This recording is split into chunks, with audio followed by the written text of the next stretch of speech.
All right, what's up, everybody? It is the Wrestling Through the Years podcast. I am, of course, am Dutchy. Dizzle is a little under the weather tonight. He may pop in, he may not.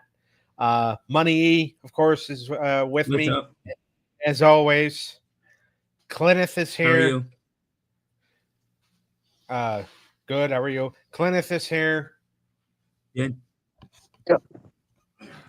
And tonight we are talking some Royal Rumble 2009. And this was this was basically the beginning of the PG era. Almost. Yeah. Or tail end of Ruthless Aggression, tail end or start of PG. He Doug was doing a great job, but I got the lead for 45 seconds. you can still do it. Hi, Daniel. I couldn't miss this one because it's one of my favorites. I can't. I mean, my throat's fucked up, so I probably won't be talking too much. But Royal Rumble 2009. This was a fun watch. I spent fucking 3.5 hours watching it yesterday, so god damn it, I'm going to talk about it. But here we are, the Wrestling Through the Years group. Yep. And let's get into it. Yeah. Of course, Dutchy is here with Dizzle. Oh, did you not get yourself? Oh, yeah, Dutchy's here. The man, Yeah. No, I mean because I didn't put your name on there. Oh, yeah, it's okay. yeah. So, I didn't do your introduction for Eric. I was trying to work on something earlier, but The man that puts the E in. I was going to say the man that puts the E in embezzler. Oh. We're accusing him of crimes now? Yeah, why not? All right. Royal Rumble 2009. And what's funny about this show is, like I said, it's kind of the start of PG. We're itching towards the end of Ruthless Aggression. And starting to kind of go into PG because John Cena, his finisher's not called the FU anymore. It's called the AA. And That's right. certain things are changing, including they're not doing a lot of blood. I know there was a little bit of blood on the show, but How long had the FU been gone when this started? This had just happened? yeah, they had just changed the name like at the beginning of the year. Oh, wow. And what's funny about this is we're coming off Armageddon where they put the title on Jeff Hardy. We were at that show. Yes. Dangle and I. Yes, we were. People don't need to hear me twice. But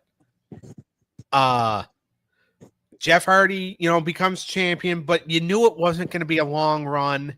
And you knew that they were doing this thing where there was like accidents at every turn involving Jeff. Yeah.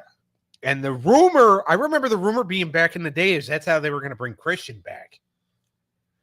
That he was the one that was doing it? He was the one that was doing it because they were going to because the idea was put him and Edge together.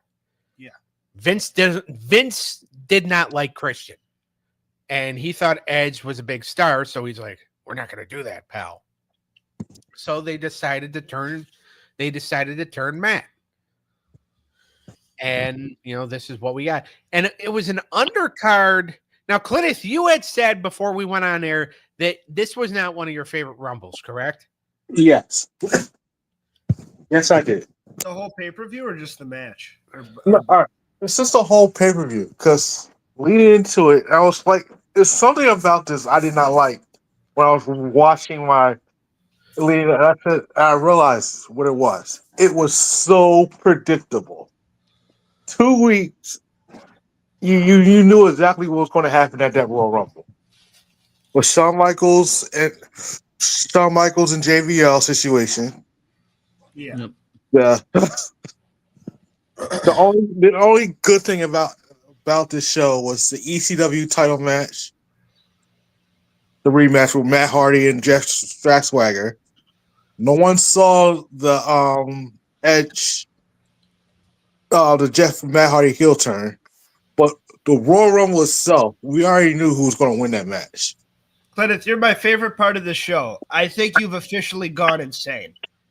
That is the two worst things to happen on this show is the Matt heel turn and then the Matt and Jack Swagger. Well, I didn't say. I said everything was predictable. Okay. Oh, yeah, I get you. But those two examples, the think that those are the two good things on this show. I didn't say those were good two things. I'm just saying. I'm just saying, but it's like besides those wasn't predictable. Nobody saw Matt Hardy turning. Yeah, because it shouldn't have happened. It sucked. And it made no sense. And why would he fucking help a dude that fucked his girlfriend? Like it's the worst guy ever. That like they hate each other. No one's ever gonna help Edge less than Matt Hardy. Right. Why would Matt Hardy ever go to Edge's fucking like this guy fucked my life up? He got me fired, he screwed my girlfriend, and then I got to come back and he beat me. Like that's the worst. And I'm gonna help him against my own fucking brother. That'd be like if I helped. That'd be like if you were competing against that Tim kid, and I fucking helped him against you. And Tim could never take anybody's girlfriend. Kid's a fucking bum, but still, that's an equivalent to that. We just had Panera Bread. He does good work. Yeah. But, So explain to me about the whole this whole leading into. We was all worried. We saw what happened in Monday Night Raw beforehand. Randy Orton takes out McMahon. Yeah. Leading throughout the rest of the week, is Randy Orton going to be qualified to stay in the Royal Rumble? What's the punishment going to be? Is he going to be suspended? And when they announced that he was going to be in the Royal Rumble itself, we all know he was going to win the Royal Rumble, knowing that punishment was going to come the following night on Raw. Meaning, once he wins the Royal Rumble, you know you can't take him off TV because he's the main event of WrestleMania. Yep. Yeah. Randy winning was predictable because he was the main story going into this, but it's almost a good predictability in my opinion. So where it's like, I thought so with the Royal Rumble, you get two things. You either get, and sometimes you get the whole package, but you usually either get a pretty good undercard and kind of a shitty Rumble, or you get a really mediocre, boring undercard and a great Rumble. And I think this one was kind of the latter. I like this Rumble match, and I think a lot of what came before it was kind of, it was all right. The Jeff and Edge match before that was good. And I enjoyed it. Like the card itself, I enjoyed. Don't get me wrong, the card itself, but the show is as a whole, it was predictable, and I don't like knowing I can watch the show, but like, yeah, this is going to happen, and call it right down the shots, because you could tell 2 weeks before the match, you could tell where everything is getting lined up. Yeah, so that's a good point. And the funny thing is that the way you just talked about it, how like you're going to get one of two things. There's one exception. 2001. Yeah. All right, except for China and Ivory, but that's is what it is. Yeah. Everything else was great. Yeah, the ladder match, and Kurt and Triple H had a great match. Kurt and Triple H and the tag title match was fun. Yeah. Okay. But and then obviously one of the greatest Rumbles of all time. So that's your one exception to the rule. Yeah, and I have a soft spot for cards like 04, even though I know like the prevailing opinion is the matches were too short. But to me, they all told great stories, and there was some good blow-offs. Like Eddie and Chavo was great.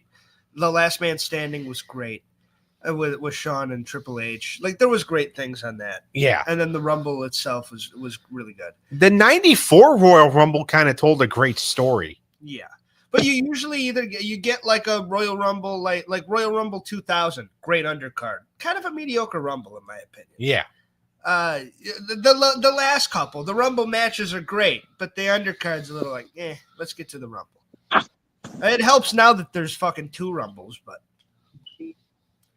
does it? Because all right, so here's a plus and negative to it, because you have 2 Rumbles, which takes away nearly an hour and a half each, leaving you with just 2 matches. You start the show off with the women.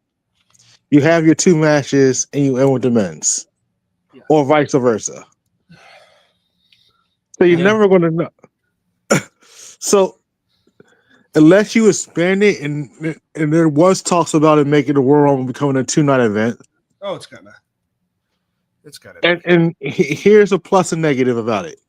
If you make it a 2-night event, you're giving time for mid carders. Yeah. You have one night dedicated to the women. You have one night dedicated to men, or you mix them up. But the main event of the Rumble is going to be the main event in the women's Rumble, the main event in the men's. One of those 2 nights. So now you're back to, you don't have to have all the main titles. You can have the tag titles on one night, women's tag teams the other night. Mix it up. That's the advantages of having it for a 2-night Royal Rumble, and I wouldn't mind watching. If you do something like that. I mean, 2-night SummerSlam is fucking insane to me. I mean, a 2-night Rumble I will take all day over a 2-night SummerSlam or a 2-night Survivor Series. I think that makes sense because you can split up the Rumbles. My only problem, by the way, I love women's wrestling. It's great. And I know I'm expected to bash it now that I said that. But I will say women's wrestling, like there's storylines with the women that are better than the men's nowadays. But with the women's Royal Rumble match for the longest time, now I'm into it.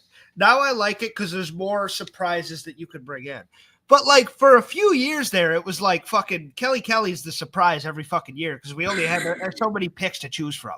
And don't get me wrong, I love seeing more Kelly on my TV.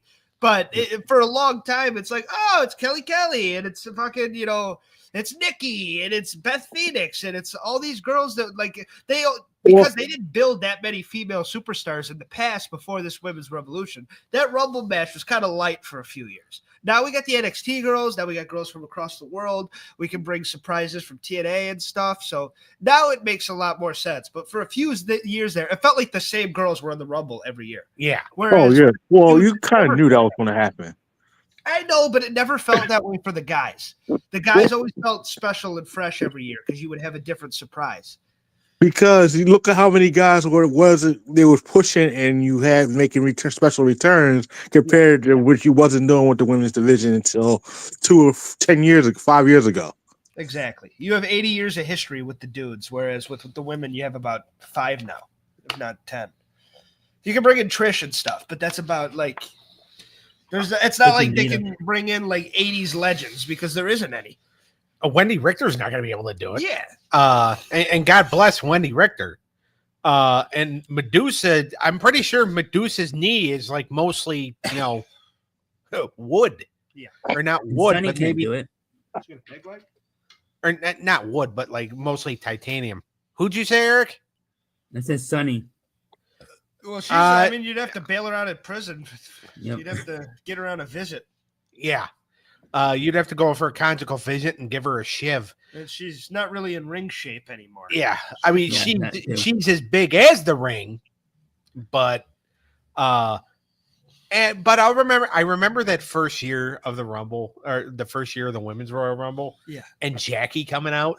That was cool. Now, again, Jackie, she's one of those. She started in the late 80s, early 90s, so you weren't going to get a lot out of her, even though she is one of the toughest women on the planet. I will always love her. Oh, she is. Jacqueline is the best. She is one of those that, like, it's funny when a lot of the allegations and stuff came out about Vince, and it's just like, oh, all this stuff happened with all these girls from, like, they named like 2004, and I'm like, oh, I know one of them wasn't Jackie. Yeah, because Jackie would beat the shit out of anybody that tried anything with her. Well, it was because women never really had the reputation for being stiff and like don't fuck with that, and she had that, where it's like don't fuck with Jackie. I love when she beat Chavo for the title. Yeah, when she beat Chavo, and then like Crash Holly, she got put with Crash Holly a lot. Yeah.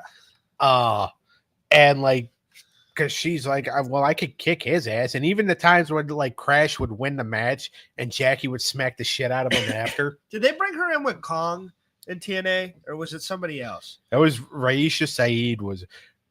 Jackie got brought in as part of Beer Money. Oh, She managed Rude and Storm for a while. All right, so this show starts off. Jack Swagger, Matt Hardy. Yeah. ECW title. Yeah, it was okay. Yeah, I mean, it's about as good as a Jack Swagger match can get. Yeah. I mean, he was just a bust. Like, he never was good. And I feel like, and listen, and I was like younger, I like kind of believed in him, and I thought he could like become something. Never did. And he's always just taken up space on a roster, gotten kind of good pushes, and never really did anything with them. Like Jackson, it's not like no one has given him a shot. He's had multiple shots. He was supposed to win the title at WrestleMania 29, Yeah, but he's a fucking moron. he got busted. One of the remember that You Don't Know Jack promo that he did on when they did the SmackDown Live, like I think it was their 4th or 5th brand split in 2016, 2017. And he was gonna feud with Baron Corbin. He came out and he's like, "You don't know Jack." And he's like, it was probably the worst promo I've ever seen. Yeah, he got released like soon after. It was so fucking bad. He And was I okay in AEW for a little No, bit. he wasn't. He was Jericho's bitch. Yeah. And the hat thing was stupid and never over. And I'm tired of hearing that. And like the way he left, and I was like, "Fuck Tony Khan," and all. It's like, dude, fuck you. Honestly, fuck you, buddy. You're not good. You never were good. He's a spot taker, in my opinion. He's a fucking He's who's the WCW guy? Buff's partner, Scotty Riggs. He's a no, the other one. Scott Norton. He's a Scott Norton. He takes up a spot. No one really knows why he's there. And He's not going to bump it either. And Doug was calling Matt Hardy Fat Hardy around this time. Yeah. And he really wasn't like Matt Hardy wasn't. He wasn't losing it, but he was in that weird part before the broken shit to where he was just doing generic babyface stuff in WWE. And he really like it was connecting a little bit, but not a lot. And this match is like ECWE at its worst. And it shows you why that should have never been a thing. The fact that Jack Swagger and Matt Hardy were going for the ECW championship is insane. I know. I've always liked Matt Hardy better. But Jeff? Yeah. I don't know why, but I mean, a few well, people. There are that's people. not always Well, let's put it this way. This is when Paul Heyman got kicked out of ECW, WWE's version of ECW, and they had like the original WWE characters taking over ECW, right? Yeah. So in about 2007, 2008, that's when they kind of integrated the new Superstar Initiative. Yeah. So like ECW kind of became the training ground. Yeah. And Swagger kind of became the head of that. When he first debuted, he was using Jamie Noble's old music. I didn't notice that. And then, they gave him his own. This match was okay. Yeah, it's a paint by numbers match. It's good, and like I will say that the power bomb he does is good. He does a good power bomb. Danny HB, I don't blame Matt for turning on Jeff at Rumble 2009. Jeff has this beautiful title while Matt's got this piece of crap.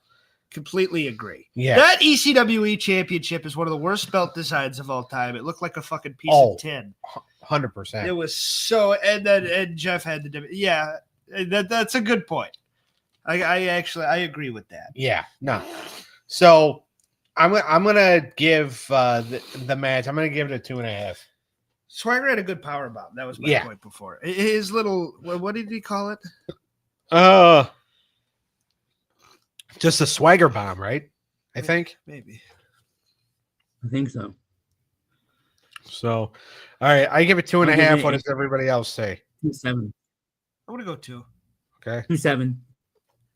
2.7. 0.7. Here's Cleneth. Cleneth, what do you give Matt and Jack? I think he's having audio issues. When he comes back, we'll. All right. You hear me now? Yeah. Matt and Jack. Yeah. Matt and Jack. Hardy versus Jack Swagger. That's what we're voting on. Matt Hardy versus Jack Swagger, Danny HB. I'll give it a solid 2. Okay. A 2. I agree. Yeah. Danny in the chat, we give the ratings to the matches as we're talking about them. So that's what we're That's what we're voting on. That's how we do our reviews here on the show. So yeah, Swagger. I think he was just asking what match we're on, and it's Swagger and Hardy. I'm at a 2 on with Cleneth. I said 2.7. You said 2.5. Yeah. Appreciate that. We appreciate that, definitely. Next up, we have Melina and Beth Phoenix for the Women's Championship. I'm going to be in the minority here. I actually like this match. See, I like it too. So, all right, I'm not in the minority. Did Eric like it? Cleneth and I stand together. Yeah. I thought it sucked. No, I'm just kidding. It was all right. It was pretty. I think Melina's an underrated talent, and I think in a world, if you're going to put Michelle McCool in the Hall of Fame, I think Melina should go in too. Yeah. And her and Beth had pretty damn good chemistry. I didn't love Melina as a babyface. No, she's a natural heel. But they had very good chemistry. So, and like this is 6 minutes, which for the women back then, that's like 30. So yeah, they gave it this a little bit of time, and they actually got to tell a pretty damn good story. And even though it looked like Beth was going to take it, Melina prevailed, and I really enjoyed that. So, it was a very good match. Santino didn't get involved much, which I was surprised. You guys all remember the spot where he did the split, right? Like the month before. Yeah. Oh yeah. The funniest thing I had ever seen up to that point. He gets his one. And by the way, I shouldn't knock it because I wouldn't be able to do it. Yeah. All right. But like he gets the legs up and he's just like, ah. And he's shaking around. Tina got a lot of airtime in this pay-per-view. Yeah. So, no, this was a pretty good match. I'm gonna say 3-3. I'll go 3. I'm gonna give it a 3.5. I like. I'll give it I'm going to give it a 3. I'll give it a 3. All right. This is before Beth and Edge got married, right? What? Huh?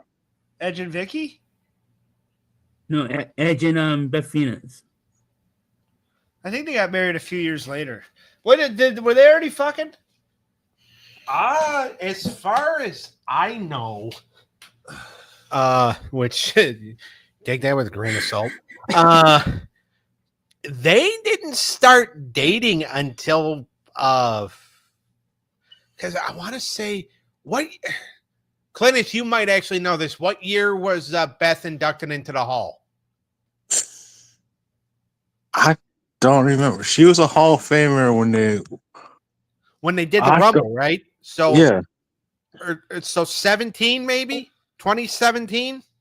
Probably. Oh, wow.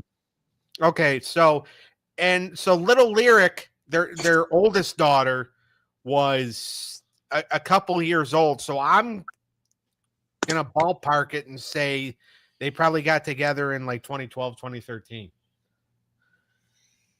I mean, that is educated a guess. I think after he broke up with Lita.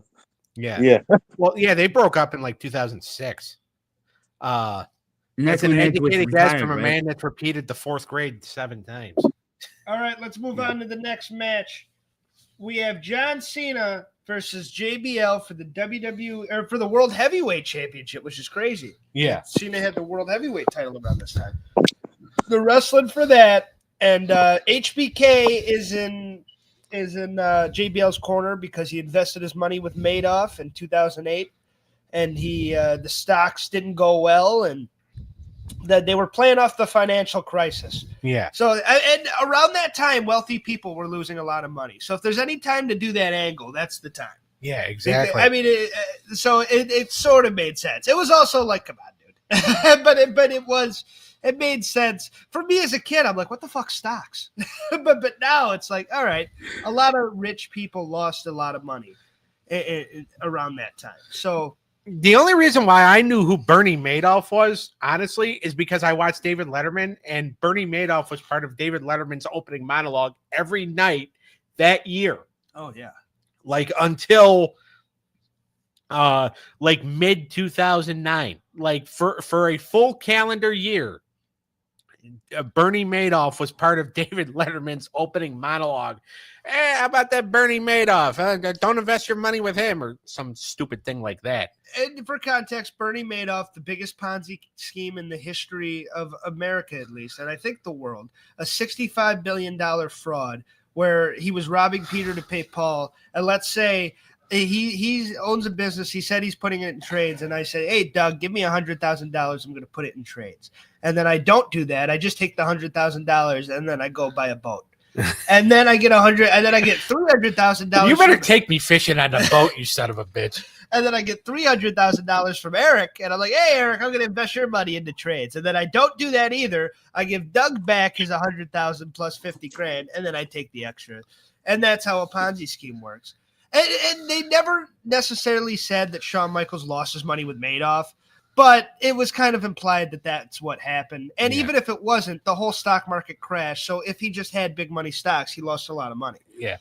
It's funny. Eric started to yawn, so he took himself off camera. Yeah. He's like, I don't care about this financial bullshit, you nerds. Yeah. But, he's like, my parents are loaded. I'm fine. He's like, I'm fucking rich, dude. But, well, they didn't go with Madoff. That's good. John Cena and so Shawn Michaels is JBL's little stooge, and it's for money, and it doesn't feel right at all. Like what we know about Shawn Michaels, this is the worst guy for this storyline. Yeah, because Shawn Michaels is such a he's not a bodyguard. He's not somebody's bitch. And it kind of worked. I really liked the promo backstage with JBL and him, and I thought JBL was getting into this really good character of being like this manipulative, like stock man, like this manipulative rich dude that's really trying to and he's like, I promised y'all, Shawn, and it could be done after tonight. Like, I really like that stuff. And I do think that this was JBL's last rodeo as like a top guy. Yeah. And also too, if you know Shawn Michaels, he's not necessarily like somebody that loses all his money that would invest. He's not necessarily known for having the most lavish stuff. Yeah. I mean, he basically goes out into his backyard and hunts for dinner. Yeah. I mean, he's paid. He's got money. Well, no, he's got money. He just doesn't spend it, is what I'm saying. Like, he doesn't, he's not necessarily, a guy that'll go out and buy $100,000 boat or go out and buy a $65,000 Ferrari. Very true. Your favorite version of him was APA Bradshaw. I just wanted to say, listen, I agree with you. Well, I think heel JBL has a lot of good things going for it, but APA Bradshaw is so badass, and the APA have such a they helped that Attitude Era had the best undercard of all time. Oh yeah, and they were really a part of that, and they really helped that tag division. So. Oh, Some of the best definitely. backstage segments were with oh them. my God, including the 2001 Royal Rumble. One of my favorite backstage segments, part of that was they're in the back drinking their beer, and Bradshaw goes, come on, I'll show you mine if you show me yours. Yeah. And Ron said that to JBL, and Bradshaw's just like, it's not right. And then they show each other their numbers. It's like, oh, okay, that's that makes a lot more sense. And then Crash Holly knocks on the door, and Bradshaw's like, yeah. And Crash goes, we're friends, right? Right? This Royal Rumble match, you get my way, I'm going to throw your butts over the top rope. You got it? And then Bradshaw goes, they call us drunks. And then Farouk goes, damn. But it's just damn. And then it's just funny because Bradshaw goes, you want another beer? And Farouk goes, I think I'm going to have two. And then Bradshaw just goes, you mighty should. And it's just like, what the fuck? But it was so underrated but they're just so funny together. They were. You could have put the two of them, if WWE ever did sitcoms. Yeah. That's a sitcom right there, the two of them. And he really got to show his funny side in that. But he got a lot to bite his teeth into with JBL. Yeah. He got a lot of good character work. And this match is a fun match, but it is a little bit of it's a little slow. Yeah. It's a little plotting, and it's because they're telling a story. And the story's all right with HBK. Like, it's not a bad story. And JBL and John Cena are doing a good job. And Cena's trying to be like this good guy that's like, hey, and Cena, by the way, of the era of the Let's Go Cena, Cena sucks, this was a pro Cena crowd. Yeah. Everybody was into him here. Do you remember where they were? I don't think they ever said that they were in Detroit. It's not like now where they tell you 32 times in a broadcast. Well, that explains why one of the mystery entrants was there. Yeah, I was going to say. That's why he was there. But it was a little plotting. I'm going to give my rating, and I'm going to bow out for the rest of the episode. Okay. I'm going to let you take over. But I would give this match a 2-5 because I think it's a pretty good world title match, and JBL and Cena are working their ass off. It really relies on the HBK story, and it's got to be a great story for it to rely on that. And to me, it just isn't. Yeah. It's okay. And especially, like, they blow off this feud at No Way Out. You would think that this is a WrestleMania angle, the amount of time they gave this thing. But no, fucking HBK kicks his ass at No Way Out and then moves on to The Undertaker. So it's not really – I didn't find this that special. I appreciated what John and JBL were trying to do, but the rest of the Gaga kind of ruined it for me. Yeah. Yeah. All right. Go get yourself some rest, pal. Later, Wouldn't it have just been funny if I would have just fell over as I was trying to get into this chair? I think I would. I don't know if I would have laughed, but I know somebody who's got his. I know you would have. I'd be laughing. I'd be screaming in pain. He'd be swearing. But all right. So I'm gonna give Cena JBL. I'm gonna give it a 3. Cleneth, what say you? I'll have to agree. I'll give it a 3 as well. Okay. Eric? I'm gonna give it a 3-3. Okay. Just to be different. That's 3-3. All right. So up next we have Edge and Jeff Hardy. It's made no disqualification by Vicky Guerrero. Chavo Guerrero comes out with Edge. It's Jeff Hardy's first title defense. You kind of had that feeling in the back of your head that he wasn't keeping the damn thing. And then we had the Matt Hardy heel turn. Yeah. Do you think it was the right? Do you guys think it was the right thing to do for them to turn Matt heel? I mean, we got Daniel. Kind of overwhelming, or am I supposed to use underwhelming? Underwhelming, I think, is a better term for it. Yeah, underwhelming. Because,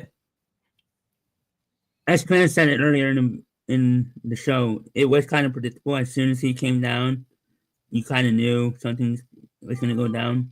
No, I said the show was predictable. I didn't say that was predictable. That was the only. Nobody saw that one coming. The show as a whole was predictable. So, I remember watching this pay-per-view live. Because back in the day, back when Daniel and I lived at home, we would do the pay-per-view parties. Mostly for the big four. We'd have some like for the other ones or whatever too. Just depending on whether or not, mom felt like paying the cable bill that month. But we would have, pay-per-view parties, and we had the party for the Rumble. And I remember everybody just kind of sitting around. And when Matt Hardy came out, I remember somebody saying, Matt's going to turn. And I'm like, no, he's not. And then he turned. Kenny? Kenny Lehman, yeah. It was Kenny? I think it was. I don't necessarily, I just remember it coming out of somebody's mouth. But it's just like, all right, yeah, he's going to turn. And I'm like, there's no way. They're not going to do that. And it was like, and then it happened. But they had to, like, Jeff Hardy was not a long-term answer for WWE champion. This was basically just, okay, he's selling a lot of merch. We're going to reward him for, the fact that he stayed clean for a few months. And he's gonna get a nice moment at a pay-per-view. then the next pay-per-view we're going to take it from him. He won the World Heavyweight title too, right? Later in the year, yeah. Go ahead, Cleneth. Yeah. Now, knowing that and knowing that he was there, how did that make you feel? Because to me, I didn't really. To me, I don't like being strung with character, knowing because I remember watching that pay-per-view and I was really hyped at Armageddon. Cleneth, I was there. Yes, and I was hyped. And knowing that he was just not going to keep that title for long, and not even like get a chance to walk in to even just to hold it for a month, didn't feel right. Go at me, and especially to lose it back to Edge, that's even made it worse. It would be different if it was a freshly someone new, but to lose it to a rival, no. Yeah. All right. Danny HB Double H says, hated the tights Matt wore during the time. My favorite color is purple, but at least wear purple baggy pants. Yeah, that's fair. Yeah, I wasn't necessarily a fan of his tights at that time either. But I'll go ahead and I'll take you guys back to the match, the triple threat match in Armageddon. And then like there was all this stuff going on. It was Dango, myself, two of my buddies, and our grandfather. And we're sitting there and we're watching. And Jeff Hardy has the chair in his hand and he hits Edge in the head with the chair. And he goes up for the swanton and Triple H crotches him on the rope and then hits the pedigree. And I'm like, all right, well, they teased us that it was going to be Jeff and it's not going to be Jeff. But then Jeff hits the swanton out of nowhere and that place blew up. The place blew up. Grandpa said, all right, he won the damn title. Let's get the fuck out to the car and let's beat this fucking traffic. Which, by the way, not a bad idea. Especially you guys didn't say for the celebration? No. Are you kidding? Like, one, the old man had to pee.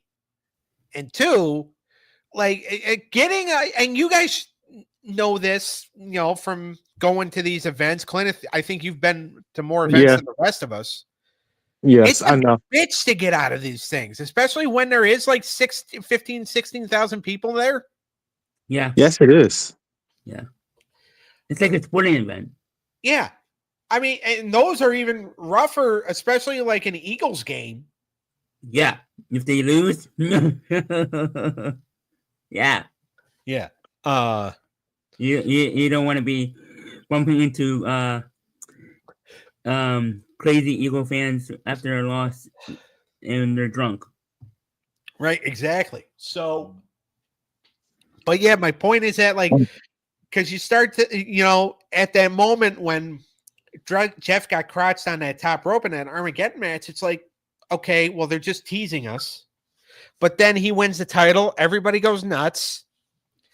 But then in the back of your head, you're like, he's not holding it very long. Nope. And it sucks. 2 months. I mean, he only held it for 42 days. So, I mean, it was a cool moment, and this was a really good match. I'm gonna give it a 3.5. Eric, what say you? I'll give it a 3.5 too. All right, Probably Cleneth? best match in the card. All right, hold on.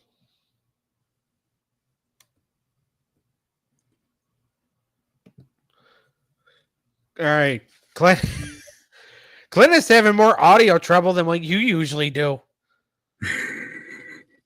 I know. Good I'm actually Lord. pretty decent tonight. Yeah. All right. So I said 3.5. You said 3.5. Cleneth, whenever you're able to give us your rating for that, go ahead. But we'll go ahead and So take him over. no, Right. there you go. So I want to give it a 4. Okay, you're gonna give it a 4? I'll give it a 4. I think Right. out of all the mid card, this had to be like one of the best ones out of all mid Kardashian, under Kardashians we had. Right. Yep. No, I definitely agree with that. All right, Royal Rumble, the Royal Rumble match. So, did you guys watch this like live when it happened, or do you guys not remember? Or I don't remember. I don't think I did watch it live. Cleneth, what about you? See, I watched it live when it happened. Now you gonna ask me something that happened nearly was. Now you got me doing math, unnecessary math on the show. Over 15 years ago, I'm gonna guess. Well, I'm just asking, like, do you remember if you remember watching it live? No, I don't remember watching it live compared to after watching it back 2 or 3 times. Yeah.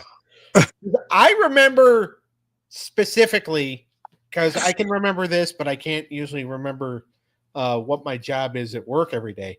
But Oh wow. sometimes I remember after I wake up from my nap. But I remember going into this pay-per-view thinking Triple H was going to win the Rumble.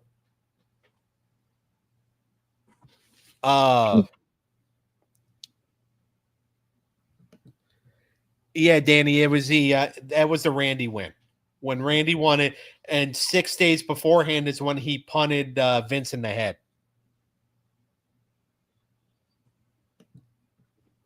So The go home show, right? Yep. Yeah, at the go home show. So we had, and I remember thinking Triple H was going to win this thing because I'm like, all right, well, he's always. I didn't expect the Randy win until like we get to like the final 4, and I'm like, he's going to win this thing. So it took me a while to get there, but I'm a little slow on the uptake. Cleneth, what did you think of all the guys that basically did like 30 minutes or better in this match? Because there were quite a few of them that were out there for quite a while. Yeah. So if you look at Rey Mysterio, he put on a good show. Yeah. He was like one of my favorites in there. You look at what the Undertaker. Undertaker didn't last 30 minutes or so, but Hold on, I got it right in front of me. Undertaker did 33:30. oh yeah, so Undertaker went almost went half the show. Put on it was one of the top. I won't call it the top 3 because basically it was a 3-on-1 hit, a 3-on-3 match at the end of the bottom 6 was nothing but like Legacy versus 3 random guys trying to win a Royal Rumble. Yeah. So what's funny here is numbers 26, 27, 28, and 29 all combined for for not even 3 minutes in the ring together.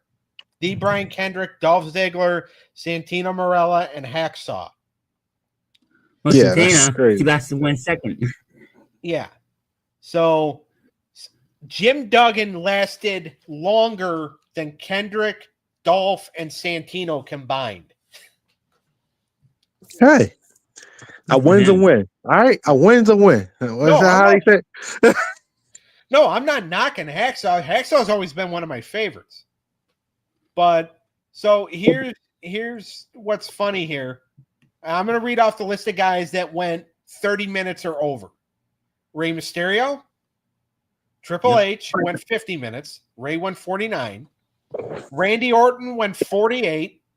Ted DiBiase Jr. went 45. Jericho went 37. Mike Knox, first ballot Hall of Famer, went 32. By the way, I'm kidding when I say first ballot Hall of Famer. Finley went 30. Cody Rhodes went 37. Undertaker went 33. That is your list of guys that went 30 minutes or over. How long did Punk go? This is his first 22. Rumble, right? He went 22. It was funny to see Punk and Cody in that Royal Rumble, and now they're both world champions. Yeah. So, Cleneth, what do you think? Is that an all-time Hall of Fame list or what? It's up there. I'll say a Hall of Fame. Especially out there. Mike Knox and Ted DiBiase Jr. Nah. But so, and then obviously the biggest surprise in the match was Rob Van Dam, Yep. who went 14 minutes himself, by the way. I'm surprised they didn't even mention he was from Michigan. Yeah, they didn't mention really at all that they were at the arena and the former Joe Louis Arena. Yeah. I thought they would have mentioned he was from Michigan. He's getting a home crowd. Yeah, like I don't know why they didn't mention it. Oh, and they didn't even mention Cody and Goldust were brothers. No, which Did is they? weird. Yeah. I was waiting for them to say that. And because Cody eliminated Goldust, right? Yeah. Yeah. Did the same thing in 2013, and Michael Cole made sure to mention that they were brothers. And he was Goldust at the time again, too, right? Yeah. Yeah. Goldust was a surprise entrant in 2013. But this wasn't when Cody wasn't Stardust yet, right? No. He was still, I think he was still dashing. Or he was the Dashing. mustache Cody Rhodes. Oh, okay. You got Legacy Cody, you got Dashing Cody, Stardust Cody, and then AEW Cody, and now this Cody. American Dream Cody. Yeah. So, Cleneth, where does this rank for you in all-time Royal Rumbles? All right. So, like I told you earlier, going into this Royal Rumble, the thing was predictable. So we all knew after what happened on Raw, and then knowing that we got our answer to how Randy was going to be in the Royal Rumble, you all knew it was going to be him automatically. So already this takes steam out of I don't care who's in the Royal Rumble, who does well, who does not. Knowing that I know it's going to be a winner, who's going to win when he comes out, it takes the joy out of it. It's not like it's just waiting for him to confirm that right of being winning. You know what I mean? Yeah. So yeah, absolutely. So it takes the joy out after watching the Royal Rumble because you know it's going to win. You're just waiting for it to see how it plays out. So that excitement is not really there compared to others. So it rates kind of lower on that aspect of my rating because the excitement is gone. It's no excitement. There's nothing to really look forward to. There's no storyline because you already know who's going to win the Royal Rumble. You're just waiting for it to play out. That's fair. Yeah, I can see that. It's fair enough. I think it ranks top 12 for me. Top 12? Yeah. What do you guys think is better than the last two before this? Like the last two, like last year and the year before? Yeah. Because those two were fantastic. Are you talking about 2007 and 2008 or the 2 years we just had? 07 and 08. Taker and Cena. I'd put 08, or I would put 08 first, 07 second, 09 third. Yeah. Yeah, I like that. I like 08 probably because of John Cena's epic return. Yeah. And plus it was in the Garden and you can't beat the Garden. Yep. And in 07 because it was Shawn Michaels and Undertaker at the final two. So yeah. So for me, I would have to say that this probably ranks a little outside my top 10, maybe. You know, like Eric said with him. It might even crack the top 10. I'm not sure because they did have a string of really good Rumbles in a row. yeah. That's why I said top 12 was yeah that just just on the spot. That's why I said that. If I had to really deep dive, then I would probably give a proper answer. Yeah. So, but I mean, Randy Orton wins it. It was the final four was Orton, DiBiase, Cody, and Triple H. After and Big Show to me around this time was just so dumb. Like, yeah, I thought number 30 was going to be Return of Batista, but I think he was still injured, right? Yeah. Big Show comes out and like he gets eliminated by Randy Orton and Undertaker standing on the apron and he decides to eliminate Undertaker. It's like, you stupid son of a bitch. He's not even the one that eliminated you. And didn't even go anywhere because they didn't have a match at Mania, did they? No, they because that's when Undertaker worked with Shawn. Yeah. So Big Show was just so dumb. So eliminating Taker didn't even lead to any match or feud. No, I mean they interacted at the Elimination Chamber, but Undertaker eliminated him there. Yeah. But it was funny because Daniel last night when we were watching it, like you had all those guys in the ring. You had like 15 guys in the ring at one time. Yeah. And then Big Show comes in and he starts cleaning house. And Daniel goes, yeah, Big Show's just going in there like, all right, guys, we got to end this thing. I got to poop.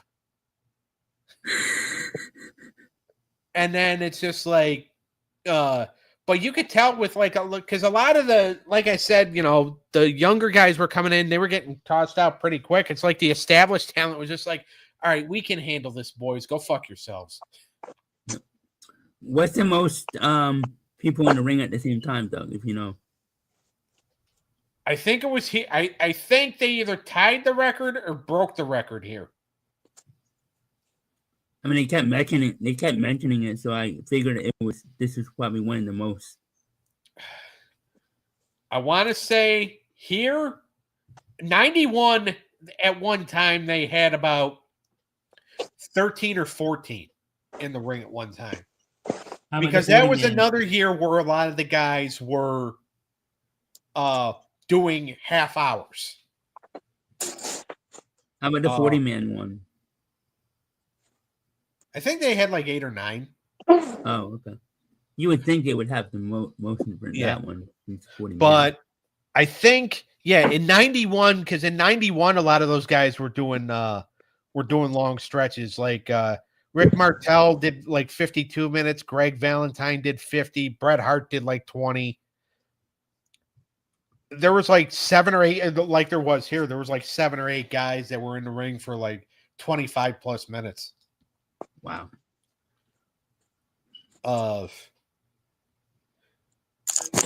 But all right. So Cleneth, what do you give this match?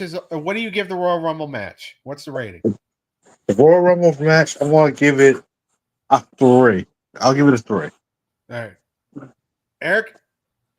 I'll give it a 3 too. All right. I'm going to go up a little bit. I'm going to say 4. Because it was fun. Undertaker got busted open. That was fun. They had some fun moments in there.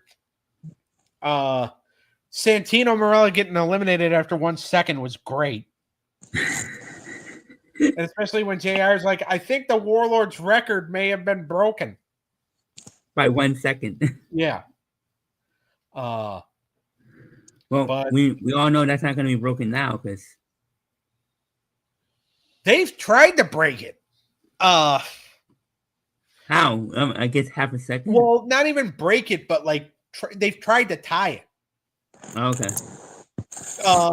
2015. You know, the Rumble that got ruined by the crowd. Titus O'Neil was only supposed to be in the ring for a second. Oh, that's right. Yeah. He came in. They were going to eliminate him right away. He realized he didn't want to be part of that crew, so he held on to the ropes. So he botched the finish, and Vince was just like, "What were you were supposed to break the record?" He goes, "I don't want to break that record. Or I didn't want to be part of that." which is why, 3-4 years, or, about 3 years later, he's now just, Right. 3-4 years later, he just started being the ambassador of the company. Oh, it was good to see JTG in this match too. Rest in peace. No, Shad's the one that passed. Oh, yeah. Oops, my bad. No, JTG was, even he got a little bit of a moment in there. And I'll tell you this right now, Vladimir Kozlov, a missed opportunity for WWE. The way he was walking down to the ring, that's how I usually walk to the buffets. Like, my eyes are locked, I'm ready to go. I mean, he was like Gunther before Gunther. Yeah, but Gunther could work. Yeah. So, all right. Now, Any just so predictions everybody... for tomorrow? Huh? Any predictions for Saturday main event? Or do you guys not care as much? I mean, I'm going to watch it. Really I got to do a show with 3 jackasses first, but I do plan on watching it. Yeah. Yeah, I'm one of the jackasses, so. I figured you would get the joke. But I plan on watching it. I think it's stupid that Cena wants to open the show. Wow. Seriously? Yeah, that's what he's saying. He's basically telling people, he's like, I'm opening the show tomorrow. And they're like, no, you're not. Like, we're building the show on you. I think it's stupid that his last match is a Saturday main event, but that's just me. Well, originally this whole thing was just supposed to be about him. They were going to do like an hour and a half of like tributes and stuff, and then just have the match. But he's like, this night is not about me. Let's get the NXT people some love.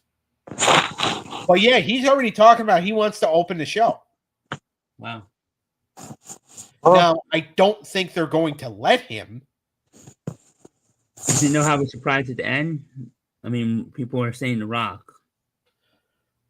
I heard that rumor too. And they try to convince him to have a WrestleMania match, which he keeps saying. No, I think he's just going to come out, shake his hand, and be like, good luck to you or whatever. I don't see Rock bottom him? Yeah, I don't see Rock saying, hey, or I don't see Rock taking his moment away. I mean, it is The Rock. Well, yeah, no, he's a no good piece of shit. But I don't really see like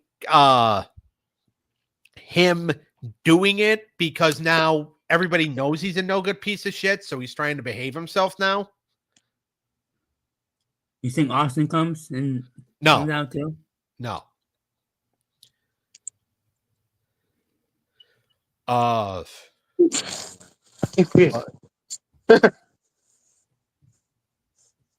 all right.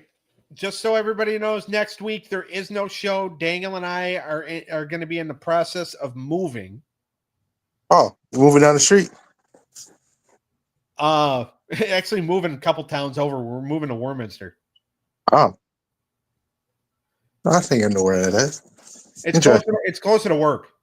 Ah, got it. So we're gonna be moving. So we're gonna be off next week. We'll let everybody know what we're gonna do the week after. Yep. Unless Cleneth, if you want to do a show. Nah, I want to take my days off, man. It's holiday season. Yeah. Yeah. But all right, before I really start kind of like, let's give the final thoughts here. Eric, what are your final thoughts on the show? I thought it was a solid pay-per-view. I enjoyed it. I enjoyed watching it. It wasn't as long. I mean, Royal Rumbles go fast because it's only like 2 to 4 matches, and then the Rumbles. So I enjoyed it. I give it a 7.5 out of 10. Okay. All right. Go ahead, Cleneth. So with me, I want to say I said on the card, I did like women's title match. I think was probably one of one of the best I actually look forward to. Were that in the WWE Championship match. Those two good for a PG era pay-per-view. Yep. Besides it being like predictable leading into it, it still was okay to watch. So I want to give it a 6 out of 10. All right. So for me, I thought it was a decent show. WWE title match was great, or was really good. Rumble was fun. I'm gonna give it a 7 out of 10. Now tomorrow night on the When Toons Combine YouTube channel, 6 p.m. Eastern Time, animated hour of power. It's Courage the Cowardly Dog versus Hey Arnold. We're also going to see the Magic School Bus take on Dora the Explorer. She-Ra, Princess of Power, which is actually one of Cleneth's shows, takes on Hulk Hogan's Rock and Wrestling. I'm an idiot. I in my last show, I did 2 shows. I promoted the wrong show. Did you promote Showdown. Animated Showdown? I did Showdown. Okay.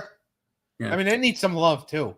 It's actually probably. I was wondering. Wait, that's not the shows I read off. That's it. Yeah. Oh shit! It's probably got the better lineup, to be honest with you.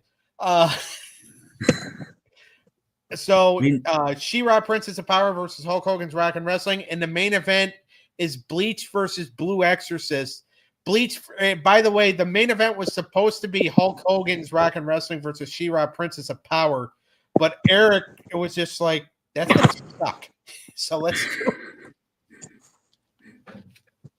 So he wanted to do the anime one instead, mainly because he's also trying to curry favor with our anime guy, or our anime guy Dave.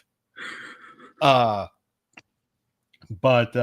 that is tomorrow night on the When Toons Combine YouTube channel. Make sure you join us 6:30 p.m. Eastern Time every Friday night, well, except for next week, here on Wrestling Through the Years podcast.